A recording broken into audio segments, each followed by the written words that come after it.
Hello, c'est HR, votre chroniqueur. Alors aujourd'hui, je vais vous parler de deux films. Deux films traitant du personnage Ip Man. Alors vous allez me dire, j'ai déjà fait plusieurs vidéos sur l'univers Ip Man.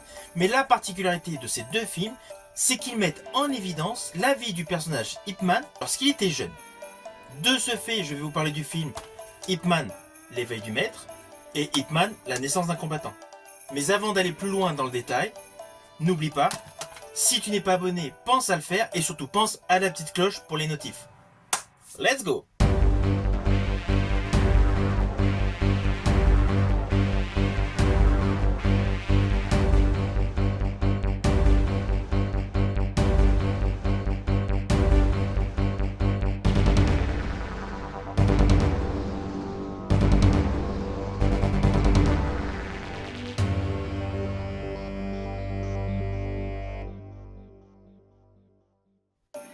Alors, au vu de mes vidéos, ce n'est un secret pour personne, j'ai une affection particulière pour les films asiatiques.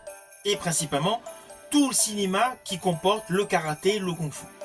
Étant amoureux des arts martiaux et de ce type de film, il y a un personnage incontournable qui n'est autre que le maître Ip Man.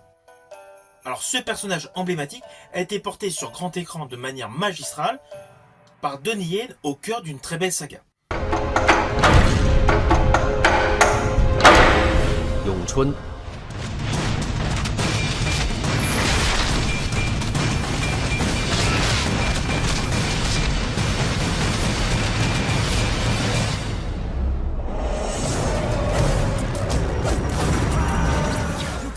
with the wrong one. I am the finisher. It's the final call. Now your time is up. Game over. This the interview. Yeah. Là, dans ces deux opus traitant du personnage Ip Man, Donnie Yen ne participe aucunement. Néanmoins, ces deux films pourraient être un préquel à la saga Ip Man avec Donnie Yen, car ces deux films se déroulent avant tous les événements découverts dans les films Ip Man. Naturellement, je vais respecter l'ordre chronologique de l'histoire de ces deux films. Nous allons commencer par le film Ip Man, l'éveil du maître, qui relate une histoire qui se déroule en 1915. Alors l'histoire de ce film d'action donc se déroule en 1915 à Hong Kong. Dans ce film, nous découvrons le jeune Ip Man. Au moment où se déroule cette histoire, il n'est pas le maître aguerri que l'on connaît. Dans cette histoire, il empêche une tentative d'enlèvement, ce qui implicitement le fait basculer dans une guerre impitoyable concernant le trafic d'êtres humains. S'ensuit des représailles, des trahisons, un méchant féroce et brutal, et comme dans tous les films traitant du personnage Ip Man, il y a un très grand combat mettant en opposition le jeune Ip Man et un boxeur extrêmement brutal et adorateur de coups bas. Alors ne vous inquiétez pas, comme d'habitude, vous me connaissez, je ne spoil pas. Je préfère que vous découvriez par vous-même ce film qui est plutôt un film correct. Oui, sur le fond, on va pas se mentir, ce n'est pas un film de la dimension artistique de n'importe quel opus avec Donnie Yen. Tout comme le spin-off Ip Man Legacy Master Z, où j'ai également fait une chronique vidéo, ce film Ip Man traitant sur la jeunesse du personnage Ip Man est un ton en dessous. Néanmoins, le film est bon. L'histoire est très simpliste, mais tient en haleine du début jusqu'à la fin avec un combat final qui va ravir tous les aficionados de Kung Fu, de Wing Chun et de tous les arts martiaux. Et la performance de l'interprète principal est top. Alors l'acteur Xia Miao qui interprète donc le jeune Ip Man dans ce film, véritable préquel donc de la saga avec Donnie Yen, a une très grosse filmographie et il est connu avec plusieurs noms.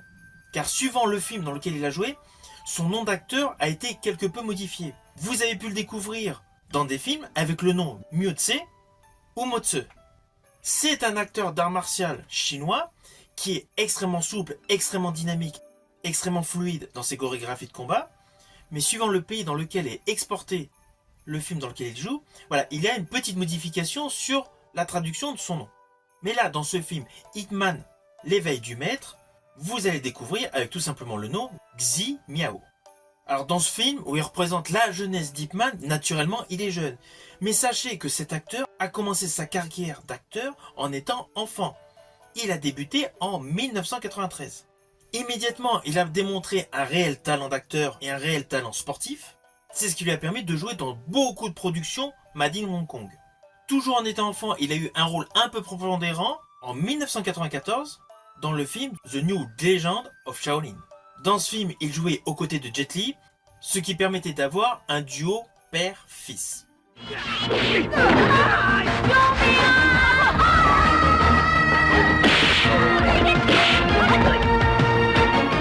Des années plus tard, en 2008, vous avez pu le voir dans un film qui a pour titre Champion, film qui a fait l'ouverture du festival du film sino-américain.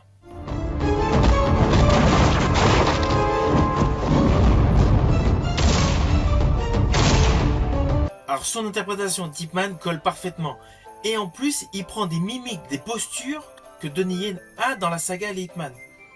C'est une évidence qui saute aux yeux, cet acteur a voulu reprendre le style et la manière de jouer de l'acteur Donnie Yen pour se fondre dans le personnage Ip Man. Alors oui, comme tous les films de ce type, il y a de l'assistance par câble, mais il y a une réelle dextérité dans les gestes, dans les chorégraphies de combat, et le combat avec le boxeur vaut à lui seul l'intérêt absolu de découvrir ce film, même si ce n'est pas le meilleur film de la saga Ip Man. Mais la prestation physique de Miao Xi va vous permettre d'avoir un bon moment de cinéma, de Kung Fu, de Wing Chun. Et honnêtement, une fois qu'on a découvert ce film, on peut le regarder tranquillement en préquel de la saga avec Donnie Yen. Cela colle parfaitement. Je rajouterai qu'il y a une petite différence par rapport au style de Donnie Yen, c'est que Donnie Yen est un personnage mature, un personnage qui est tout le temps dans le côté très sérieux, très protocolaire. Tandis que là, l'avantage dans ce film, c'est qu'il a un côté un peu humoristique, un peu herbe folle. Pourquoi? Parce que le personnage Ip Man est jeune. Et notamment la scène d'ouverture de ce film avec le vélo, met justement en exergue ce côté, voilà, jeunesse insouciante. Et ce petit détail, on va le retrouver tout au long de ce film, et cela apporte justement une plus-value scénaristique à ce personnage emblématique qui est très sérieux, très protocolaire, très respectable. Dans ce film, outre le fait de très bonnes scènes d'action, on s'aperçoit qu'au final, ce jeune maître était un homme comme nous tous, avec ses joies, avec ses peines, avec ses moments d'humour. C'est un film que tu peux découvrir en VOD, tu peux notamment le trouver sur Prime Video, sur Filmo, sur Premiere Max et sur Viva. Bien évidemment, ça c'est pour le côté streaming. Mais tu peux également le trouver en support physique, tel Blu-ray DVD, comme moi. Maintenant, nous allons passer au deuxième film de ma présentation. Celui-ci, donc, que je viens de te présenter, se déroulait en 1915. Le nouveau film que je vais te parler se déroule en 1917. Il a donc pour titre Ip Man, la naissance d'un combattant. Alors l'histoire est la suivante, nous sommes en 1917. Dans ce film, le jeune Ip Man est maintenant un étudiant à Hong Kong. Implicitement, il passe la majorité de son temps dans un campus. Campus qui va être bouleversé par une terrible prise d'otage. De surcroît, cette prise d'otage n'est pas anodine car elle est commanditée par la pègre de la ville. Alors là, le postulat de ce film est radicalement différent de tout ce que vous avez pu voir sur les films Ip Man. Pour faire simple, là nous avons le personnage Ip Man qui se retrouve au cœur d'une prise d'otage. Alors une fois qu'on a vu le film, on peut se dire, bon, il y a un petit clin d'œil au film L'école des héros avec Louis Gossett Jr. Uniquement pour l'idée de base, pour la trame de base. Mais sinon le film reste assez particulier. Alors selon moi, ce n'est pas le meilleur des films autour de la saga Ip Man. La trame scénaristique est très simple. Surtout si vous avez vu pléthore de films, vous devinerez aisément que la prise d'otage est faisable si quelqu'un était à l'intérieur pour pouvoir faire rentrer les preneurs d'otages. Forcément, il y a une trahison, avec naturellement sur le fond donc un aspect financier, un aspect pécunier. Mais je vous rassure, il y a un autre arc narratif qui va se dégager sur le thème de la vengeance. Ne vous inquiétez pas, comme d'habitude, je ne spoil pas. Mais là où il réside tout de même un intérêt à découvrir ce film, c'est que outre le fait de ce petit côté donc policier, ce petit côté suspense, ce film va vraiment mettre en exergue l'accomplissement, l'épanouissement du personnage Ip Man dans l'apprentissage du Wing Chun. Et suite à cet apprentissage du Wing Chun, il va y avoir une notion importante qui va surgir des fondements spirituels du personnage Ip Man, c'est cette volonté de justice, de combattre pour la justice. Alors dans ce film, le personnage Ip Man est interprété par un acteur portant le nom Fang Bingmu. Alors honnêtement, en dehors de ce film, il n'a pas une très grande carrière. Néanmoins, il a joué dans un film fantastique, Mutant Ghost Wargirl. 说吧，你潜入韩国有什么目的？ Alors même si sa filmographie est pour le moment assez courte, assez simple, son jeu d'acteur est plutôt cohérent et les chorégraphies de combat sont bien réalisées. Mais son jeu au final reste assez classique, assez convenu. Autant Miaoxi dans le film Ip Man était réellement impressionnant dans ses postures, dans sa manière d'effectuer les arts martiaux, dans sa manière de nous présenter le Wing Chun, là dans ce film, Fang Bi-moon est certes oui, correct, convenable dans les postures de combat, mais son jeu d'acteur reste assez limité, on ne le sent pas totalement impliqué dans son rôle. C'est le petit bémol de ce film. Enfin, c'est l'un des deux bémols de ce film. Car au final, ce film, il a un autre bémol qui est assez majeur, malgré tout, c'est le fait que l'histoire est simpliste. L'histoire de ce film se rapprocherait plus d'un téléfilm. Cependant, la réalisation de ce film est plutôt bonne. Alors il n'y a pas de prouesse en termes de plan séquence, vous n'allez pas trouver dans ce film donc, des effets de folie filmés par des drones, mais en ce qui concerne les scènes de combat et notamment donc un certain combat devant le preneur d'otages, il est parfaitement réalisé, parfaitement chorégraphié. Je rajouterais que c'est vraiment cette scène qu'il y a à découvrir dans ce film. Mais bon, la scène est filmée donc par un bon réalisateur qui a également tourné un autre film appartenant à l'univers Ip Man. Bien évidemment, je veux parler de Ip Man Kung Fu Master. Autre film Ip Man, dont prochainement je vous ferai une vidéo.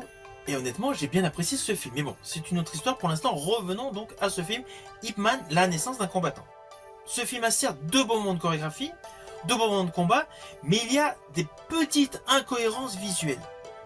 Je pense notamment à une scène vers la fin, qui se déroule par rapport à une fenêtre d'un bâtiment, donc le bâtiment de l'école, donc du campus qui était pris en otage. Il y a une personne donc qui passe à travers cette fenêtre, et il se passe quelque chose d'assez particulier, et donc les protagonistes se retrouvent au sol. L'un est bien, l'autre n'est pas. Voilà. Cette scène, honnêtement, elle est un petit peu hasardeuse. Ok, les types sont super souples, mais voilà, cela reste assez hasardeux. Alors oui, vous allez me dire, on sait très bien que dans tous les films où il y a beaucoup de combats, il y a beaucoup de choses qui sont irréalisables, impossibles. D'où l'assistance par câble, et en plus, les acteurs sont essentiellement doublés par des cascadeurs. Pour les scènes à risque, cascadeurs qui ont l'habitude de tomber, de chuter, de ce fait rend la scène beaucoup plus probable. Mais là, cette scène précise dans ce film, au pied de cet édifice, est selon moi une scène qui est bizarre. Et c'est dommage, car justement, avant cette scène bizarre, il y a eu un très beau combat donc dans le film. D'ailleurs, il y a eu même plusieurs combats dans ce film qui sont bons, dans les escaliers, etc. Voilà. Il y a beaucoup de chorégraphies de combat dans des dédales de couloirs, dans des endroits assez exigus, qui sont parfaitement chorégraphiés. Mais là, cette scène à l'extérieur de ce bâtiment donc de l'école est selon moi, voilà, un petit truc bizarre, mais qui malgré tout met en exergue du coup la simplicité scénaristique. Car je pense que cette scène a été tournée de cette manière-là pour simplifier le scénario. Je préciserai que c'est justement cette scène qui au final ajoute un côté négatif à ce film, le mettant en dessous de tous les autres films de la saga Ip Man. Et c'est dommage, car sur le fond, même si on était assez loin du postulat habituel de la saga des films Ip Man, l'intrigue policière avec le côté des lingots d'or, de la rançon, voilà, avec la prise d'otage de ce campus, c'était une bonne idée pour mettre en avant donc l'apprentissage, la mise en évidence du Wing Chun avec le combat pour la justice que le personnage d'Ip Man va s'approprier. Alors le film reste à voir, c'est évident, surtout si vous êtes fan comme moi de Wing Chun. Dans ce film, vous allez trouver votre compte en termes de séquences d'arts martiaux et de kung-fu. Mais sur le plan scénaristique, il y a une petite faille.